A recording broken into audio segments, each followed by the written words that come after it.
দ্রুত গন্তব্যে পৌঁছতে গিয়েই সব শেষ। করিমপুরের কাঠালিয়ায় বাস ও মারুতির সংঘর্ষে মৃত্যু হলো ৫ জনের। মৃতদের মধ্যে ৩ জন মহিলা ও ২ জন পুরুষ। মৃতরা হলেন করিমপুরের গোয়াসের বাসিন্দা পেশায় শিক্ষক সঞ্জয় সরকার, তার মা অনিমা সরকার এবং সুলেখা বিবি। এছাড়াও দিগলকান্তির বাসিন্দা নেহা মণ্ডল এবং মারুতি ভ্যানের চালক সুমন শেখ, তার বাড়ি মুর্শিদাবাদ। জানা গিয়েছে, ফাঁকা মারুতি ভ্যানটি কৃষ্ণনগর দিকে যাচ্ছিল। সেই সময় রাস্তায় দাঁড়িয়েছিলেন সঞ্জয় সরকার, অনিমা সরকার ও সুলেখা বিবিরা। ফাঁকা গাড়ি থাকায় তাদেরকে কৃষ্ণনগরে নিয়ে যাবেন বলে উঠতে বলেন গাড়ির চালক। দ্রুত ওই গাড়িতে চললে গন্তব্যে পৌঁছে যাবেন, সেই ভেবে গাড়িতে উঠে পড়েন সকলে।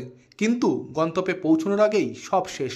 দীঘা থেকে করিমপুর ফেরার সময় নিয়ন্ত্রণ হারিয়ে ওই মারুতির সঙ্গে মুখোমুখি সংঘর্ষ হয়। গাছের সঙ্গে মারুতিকে পিষে দেয় বাসটি।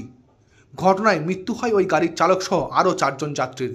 জানা গিয়েছে, সঞ্জয় সরকার পেশায় একজন শিক্ষক, চাকরি সূত্রে নৈহাটিতে থাকেন, সেখানেই তার মাকে নিয়ে যাচ্ছিলেন।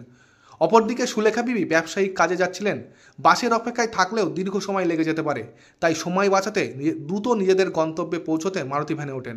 এরপরেই সব শেষ। তবে কীভাবে ঘটলো এই মর্মান্তিক দুর্ঘটনা তা এখনও স্পষ্ট না হলেও ঘটনার তদন্ত শুরু করেছে করিমপুর থানার পুলিশ। আজ দেহগুলি ময়নাতদন্তের জন্য কৃষ্ণনগর শক্তিনগর জেলা হাসপাতালে পাঠানো হবে।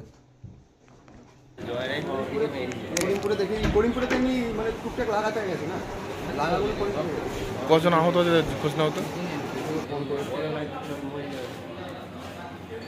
আজকে সকাল 6:30 নাগাদ ঘটনা। একটি বাস আপনার কৃষ্ণনগর থেকে করিমপুরের দিকে যাচ্ছিল এবং একটি মারুতি ওমনি ভ্যান আপনার করিমপুর থেকে যাচ্ছিল হচ্ছে কৃষ্ণনগরের দিকে।